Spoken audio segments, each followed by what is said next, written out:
की हेडलाइन पर। नगरपालिका अध्यक्ष के नेतृत्व में चमक रही शहर की सड़कें। वार्ड क्रमांक 28 और 29 में बनाई जा रही लाखों की सड़क देश का गौरव है। सीआरपीएफ आरटीसी के 43 ट्रेडमैन का हुआ ट्रेड, अब करेंगे देश की सेवा। छात्र के साथ मारपीट का मामला, स्कूल पर लगाए ताले। रेवली देवली में विद्यार्थी परिषद ने किया प्रदर्शन, सौंपा ज्ञापन। ध्वजारोहण करने पर दी जा रही प्रताड़ना।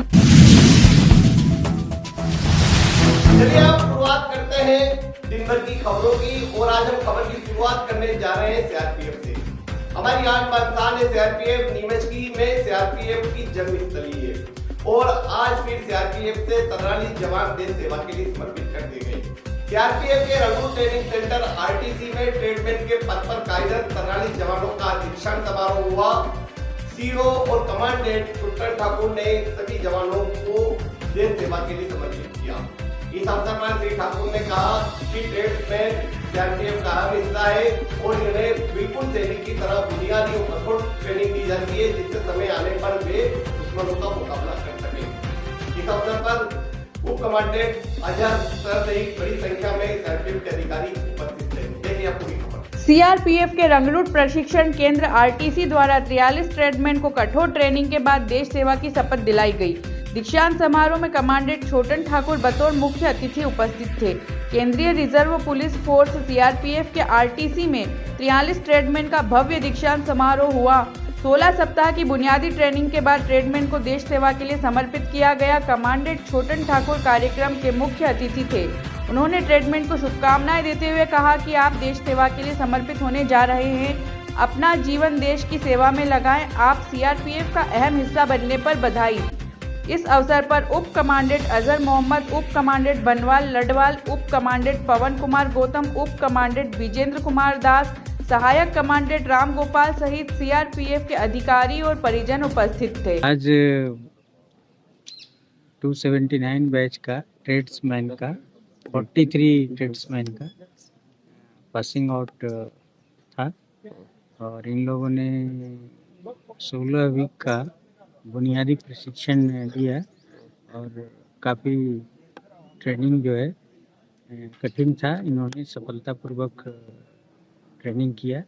हम लोगों को खुशी है कि ये लोग अभी इसके बाद फील्ड में जाएंगे और देश सेवा को समर्पित होंगे, और हम लोगों को पूर्ण विश्वास है कि ये यहाँ के प्रशिक्षण के उपरांत ये बहुत ही अच्छा काम करेंगे। देवली के साथ ही हाई सेकेंडरी स्कूल में बच्चे के साथ मारपीट का मामला आज भी गूंजा, और अखिल भारतीय विद्यार्थी परिषद के छात्र स्कूल परिसर पहुंच गए। देवली स्कूल परिसर में विद्यार्थी परिषद के छात्रों ने नारेबाजी की, धरना दिया और स्कूल पर ताले लटका दिए। बाद में सभी छात्र पीड़ित छात्र के साथ नीमच पहुंचे हैं। कलेक्टर को अपनी पीड़ा सुनाई और प्रिंसिपल को बर्खास्त करने की मांग। रेवली देवली के शासकीय विद्यालय में प्रिंसिपल राधेश्याम धाकड़ द्वारा एक छात्र हिमांशु नागदा के साथ मारपीट करने का मामला सामने आया है। इस घटना के बाद कल हिमांशु के परिजन बच्चे को लेकर सिटी थाने पहुंचे और प्रिंसिपल पर गंभीर आरोप लगाते हुए एफआईआर दर्ज करवाई। आज सुबह मामला फिर गरमाया और एबीवीपी के कार्यकर्ता और ग्रामीणों ने स्कूल के ताले लगाकर तगड़ा विरोध प्रदर्शन किया। इस घटना की जानकारी मिलने के बाद जिला शिक्षा अधिकारी मौके पर पहुंचे और स्थिति को शांत करवाया। वहीं आज पीड़ित बच्चों के माता पिता कलेक्टर कार्यालय पहुंचे और कलेक्टर हिमांशु चंद्रा के नाम ज्ञापन सौंपा। ज्ञापन में उन्होंने प्रिंसिपल राधेश्याम धाकड़ को पद से हटाने की मांग की। कलेक्टर हिमांशु चंद्रा ने पीड़ित बच्चे से बातचीत की और पूरी समस्या सुनी। साथ ही उन्होंने मामले की जांच के आदेश का आश्वासन दिया है। मांगे क्या है पूरा मामला? हम यहाँ पे इस बच्चे को कल प्रिंसिपल साहब ने इसकी पिटाई की थी, उस हिसाब से आए हैं कलेक्टर साहब के यहाँ ज्ञापन देने के लिए। हमारी मांग है कि इनको मतलब घर पे बिठाया जाए, फिर इनको कहीं पे भी भेजोगे तो फिर बच्चे से मारपीट करेंगे। ये मांग है हमारी कि इनको घर पे बिठाएं, ये मांग है। अभी आप अंदर मिले, क्या आश्वासन दिया? उनसे मिले, फिर उन्होंने कलेक्टर साहब ने बोला कि हम बच्चे से ही बात करना चाहते हैं, आप बाहर जाइए। तो बच्चे से बात की उनकी। ठीक, आपका नाम? मेरा नाम मुन्ना लाल नागदा। कलेक्टर साहब ने पूछा कि क्या मामला है और ऐसे किसने फोड़ा काज, तो मैंने सब बताया और कहाँ पे मारी है सब कुछ। क्या आश्वासन दिया आपने, क्या बोला कलेक्टर? उन्होंने बोला कि कहाँ पे मारी, फिर मैंने बोला पैर पे लात की दी और हाथ मोड़ दिया और सिर में मारी।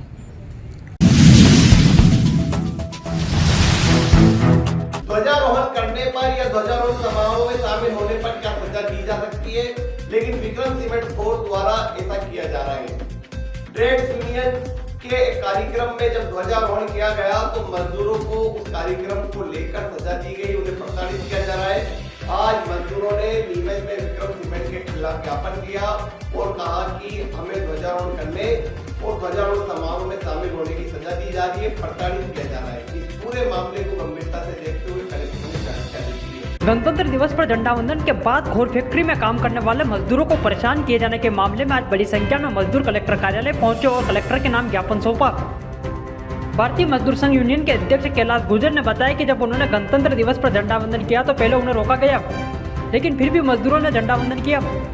लेकिन अब ड्यूटी पर तैनात गजेंद्र सिंह और भूपेंद्र सिंह द्वारा मेरे साथ दुर्व्यवहार किया जा रहा है और मेरे साथ गाली गलौज की जा रही है। मजदूरों का कहना है कि झंडा वंदन करना कोई अपराध नहीं है और उनके साथ इस प्रकार का व्यवहार करना गलत है। मजदूरों ने कलेक्टर हिमांशु चंद्रा से हस्तक्षेप की मांग कर मामले में कार्रवाई की गुहार लगाई है। जी, मैं कैलाश गुर्जर विक्रम सीमेंट कोर्ट से भारतीय मजदूर संघ का यूनियन अध्यक्ष हूँ। हमने 26 जनवरी को कॉलोनी परिसर में झंडा वंदन किया था। तो झंडा वंदन करने के लिए हम गए थे, उससे पहले सिक्योरिटी के और जो FS है ER के भूपेंद्र सिंह जी और गजेंद्र सिंह, उनके द्वारा मना किया गया था आप झंडा वंदन नहीं करोगे। जबकि हमने फिर झंडा वंदन किया, उसके बाद उन्होंने जो झंडा वंदन में मजदूर आए थे उन सबको वो प्रताड़ित करने लगे। सबको ठेकेदार को उन्होंने मेल भेजा कि ये आपके आदमी झंडा वंदन में गए थे। झंडा वंदन का उन्होंने बोला नहीं, उन्होंने बोला कि ये आप संलिप्त गतिविधियों में शामिल है ये लोग, और उन सबको 2-2 दिन के लिए बंद करने के लिए गया गया था। वो विषय में मैं कल कलेक्टर महोदय को यहाँ आवेदन दे के गया था। आज सुबह फिर मैं ऑफिस गया, जैसे गया मैंने 8:30 बजे चला गया ऑफिस में और पंच भी कर लिया, और 8:30 से 9 का हमारा टी टाइम रहता है। टी टाइम पे मैंने बाहर कैंटीन में चाय पी और जैसे अंदर जाने लगा तो वहाँ पे जो SH है ER के गजेंद्र सिंह जी और भूपेंद्र सिंह जी वो आए। उन्होंने बोला तुम ड्यूटी नहीं जा सकते। मैं क्यों नहीं जाएंगे कि आपका टाइम आउट हो गया है। उनको टाइम कोई आउट नहीं, मैं टी टाइम में चाय पिया, अब जा सकता हूँ। उस पर हमारी बहसबाजी हुई है तो उन्होंने हमारे पास हाथापाई करने की कोशिश करी, गाली गलौज भी की हमें। मैं जान से मारने की धमकी दी गई गजेंद्र सिंह द्वारा। आप क्या चाहते हैं? हम चाहते हैं कि झंडा वंदन ये देश का है, पूरा देश बना रहा झंडा वंदन, ठीक है ना, और उसके लिए वो रोक रहे हैं कंपनी वाले। क्या ये कोई गुनाह है झंडा वंदन करना? पूर्व में वहाँ पर झंडा वंदन किया गया था या फिर पहली बार ही? पहली बार। दूसरी यूनियन 2 यूनियन है वहाँ पे ऑलरेडी, इंटक और 36 दोनों यूनियन भी वहाँ झंडा वंदन करती है और हमने भी किया। हमारी यूनियन का भी 3 महीने पहले रजिस्ट्रेशन हुआ है। आपकी यूनियन में कितने सदस्य हैं? हमारे यूनियन में 500 सदस्य है। क्या नाम है? मैं कैलाश गुर्जर, भारतीय मजदूर संघ अध्यक्ष। नगर पालिका अध्यक्ष स्वाति चोपड़ा नीमच शहर का विकास कर रही है और नीमच शहर की सूरत बदलती जा रही है। नीमच में चौड़ी सड़कें दिखने लगी हैं, लगातार विकास के कार्य हो रहे हैं। आज वार्ड क्रमांक 28 और 29 का दौरा जब नगर पालिका अध्यक्ष स्वाति चोपड़ा ने किया तो लोगों ने उनकी प्रशंसा की। चौड़ी सड़कें दिखी और कार्य में गुणवत्ता को उन्होंने परखा, साथ ही कमियों को दूर किया गया। नगर पालिका अध्यक्ष स्वाति चोपड़ा ने आज वार्ड क्रमांक 28 और 29 में चल रहे सड़क निर्माण कार्य का निरीक्षण किया। इस दौरान उन्होंने अधिकारियों और ठेकेदार से कार्य की प्रगति और गुणवत्ता के बारे में जानकारी ली और ठेकेदार को गुणवत्ता सुनिश्चित करने के लिए आवश्यक दिशा निर्देश दिए। वार्ड 28 में गोमाबाई से जैन मंदिर तक 20 लाख रुपए की लागत से 575 मीटर लंबी और 7.25 मीटर चौड़ी सड़क बनाई जा रही है। वहीं वार्ड 29 में LIC से अंग्रेजों के कब्रिस्तान तक 9 लाख रुपए की लागत से 250 मीटर लंबी और 7.5 मीटर चौड़ी सड़क का निर्माण कार्य चल रहा है। निरीक्षण के दौरान वार्ड के रहवासियों ने सड़क निर्माण को लेकर खुशी का इजहार किया और नगरपालिका प्रशासन की सराहना की। इस अवसर पर सभापति धर्मेंद्र पुरोहित, पार्षद योगेश कविश्वर और नगरपालिका के अधिकारी व कर्मचारी मौजूद थे। नगरपालिका के माध्यम से हम लोग लगातार प्रयास कर रहे हैं कि शहर को अगर हमको स्मार्ट सिटी बनाना है और अच्छा इंफ्रास्ट्रक्चर देना है तो हमें जो है शहर के लिए कुछ नई सोच रखनी होगी। और आज मेरे पार्षद भाई यहाँ पर योगेश भी कविश्वर भी हैं और हम सब मिलके एक ऐसा इंफ्रास्ट्रक्चर डिज़ाइन कर रहे हैं जिसमें हम रोडों का चौड़ीकरण कर रहे हैं। जहाँ हम खड़े हैं अभी, जो गोमाबाई से लेकर जैन मंदिर का रोड है, साथ ही LIC से लेकर जो कब्रिस्तान का रोड है, इनको भी चौड़ा किया गया है। जो पहले 5 मीटर के थे अब उनको हमने 7.5 मीटर कर दिया है। तो नीमच शहर में पहली बार रोड पे जो चौड़ीकरण हो रहा है, जो रोड ब्रॉड किए जा रहे हैं, वो अपने आप में एक बहुत बड़ी सौगात है। साथ ही हम गुणवत्ता का भी विशेष ध्यान रख रहे हैं। जैसा कि जो भी हमारे ठेकेदार हैं और जो हमारे अधिकारी हैं उनको हमने यही बोला है कि हमें गुणवत्ता का विशेष ध्यान रखना है। तो जो भी BC, BM जो भी टेक्निकल स्पेसिफिकेशन होते हैं उनका अच्छे से डिज़ाइन ड्राइंग में ध्यान रखा जा रहा है।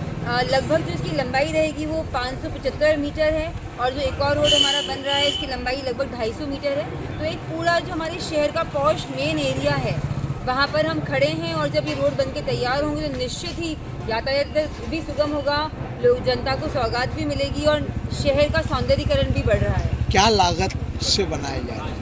देखिए, जो हमारा गुम्माबाई से लेकर जैन मंदिर का रोड है वो 20 लाख के आसपास की लागत का है और जो हमारा LIC से कब्रिस्तान का जो रास्ता है वो लगभग 9 लाख की लागत का है। तो लगभग हमारे 31 लाख की लागत की ये 2 प्रमुख रोड बनकर तैयार होने वाले हैं। मैडम, शहर में सड़कों का जाल बिछाने को लेकर और किस तरह की योजना पर काम किया जा रहा है?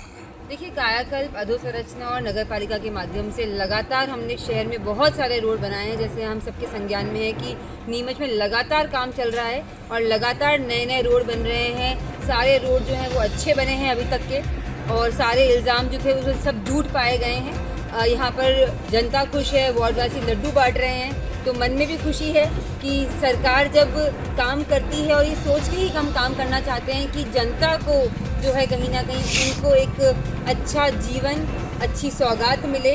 हमारी जो बेसिक फैसिलिटीज़ हैं शहर की, रोड, नाली, बिजली, पानी, ये व्यवस्थाएं लगातार बरकरार रहें, तो हम पूरी मेहनत से आगे काम कर रहे हैं और हम सब मिलके इस प्रकार काम करते रहेंगे।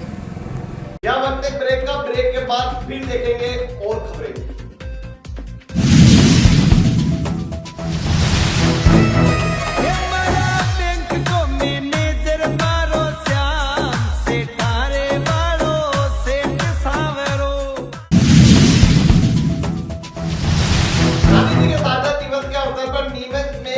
भवन में जिला कांग्रेस कमेटी द्वारा उन्हें शिद्दत से याद किया गया, संकल्प लिया गया कि वे गांधी जी के पदचिन्हों पे चलेंगे और गांधी जी को श्रद्धांजलि। आज गुरुवार को कांग्रेस कार्यालय गांधी भवन में कांग्रेस कार्यकर्ताओं ने महात्मा गांधी की 77वीं पुण्यतिथि पर एक श्रद्धांजलि सभा का आयोजन किया।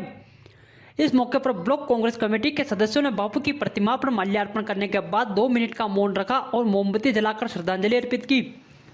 सभा के दौरान कांग्रेस कार्यकर्ताओं ने प्रयागराज में हाल ही में हुए भगदड़ हादसे में मृतकों के प्रति संवेदना व्यक्त की और श्रद्धांजलि अर्पित की। इस दौरान बड़ी संख्या में कांग्रेस कार्यकर्ता उपस्थित रहे। हमारे राष्ट्रपिता महात्मा गांधी जी की पुण्यतिथि सबको उसमें नमन करते हैं। पुण्यतिथि का कार्यक्रम गांधी भवन में रखा गया है, सभी ने माल्यार्पण किए हैं और गांधी जी को प्रकट कर रहे हैं। और उसी संदर्भ में प्रयागराज कुंभ में जो कुछ लोगों की मृत्यु हुई है उन लोगों को हमने श्रद्धांजलि दी है।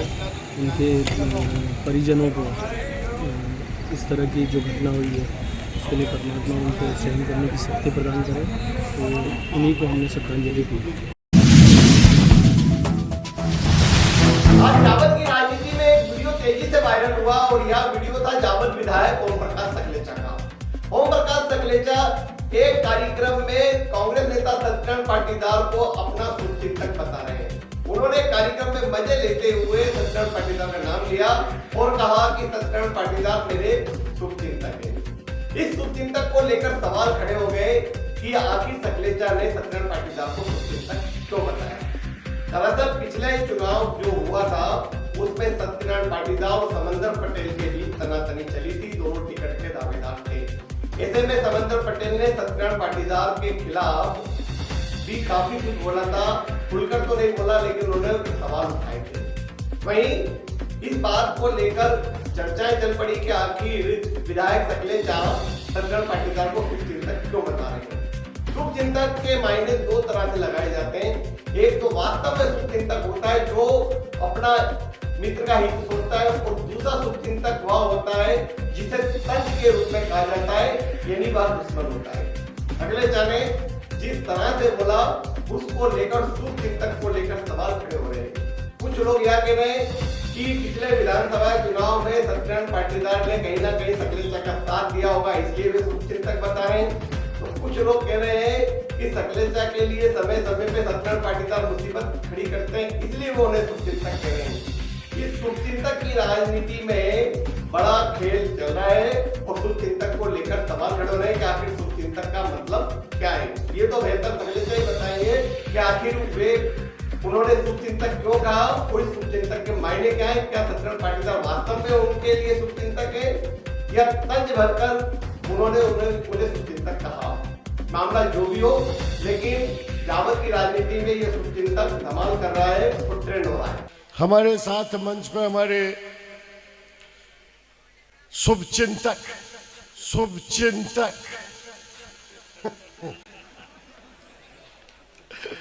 और अच्छे